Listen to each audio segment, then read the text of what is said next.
When travelling, you realise that the dollar is very important. Countries use the dollar, or a version of it, as their own currency. But why? Well, World War II. It decimated Europe's economy.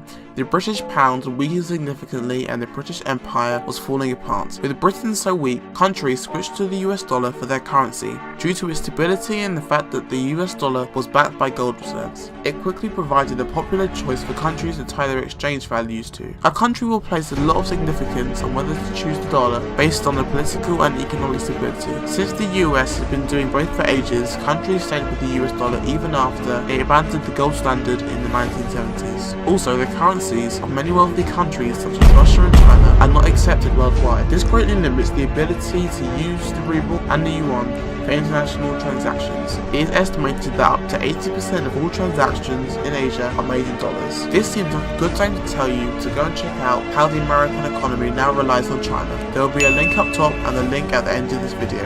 Dollarization. It's a generic term that can fall into three categories. Official dollarization. The dollar is the only legal tender. There is no local currency, so Panama, El Salvador and Ecuador use official dollarization. Since independence in 1903, Panama has only used the US dollar. Surprisingly, the US government does not have to provide approval for any other country to use its currency as a legal tender. Semi-dollarization. A country will use both its own currency and the dollar interchangeably. Lebanon and Cambodia are examples of this. Unofficial dollarization. For many countries in the developing world, the dollar will be widely used and accepted in private transactions, but it is not classified as a legal tender by the country's government. Unofficial dollarization can be so prevalent in some countries, is more in circulation than the local currency. Once this happens, it can be very difficult to reverse. Ironically, the very stability that the dollarization can bring can be a curse for local governments, as they lose the power to control the inflation and fiscal policy. While many people associate dollarization with the US dollar, the association is not exclusive. The euro, South African rand, Russian ruble, New Zealand dollar and Australian dollar are also accepted outside of their countries, although it is in a localized nature. For example, the Russian ruble is accepted in a number of major countries from the old Soviet Union. Money is only available if it is acceptable. Therefore, the US dollar is not without its problems. For example, $100 bills have a reputation for being vulnerable to counterfeiting.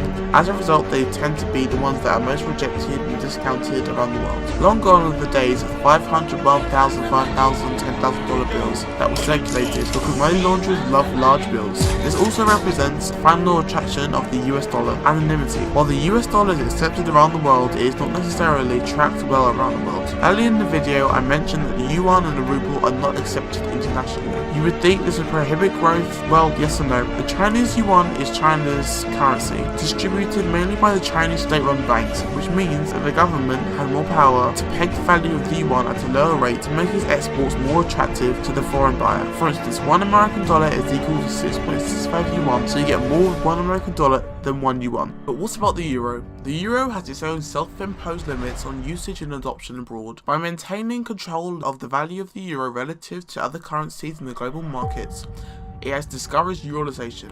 By pegging its currency to set values which can't fluctuate more than 15%, it has made the currency much safer and less risky for investors looking to invest in the European Union. Thank you if you made it to the end, comment as I appreciate the constructive feedback, and subscribe for more content.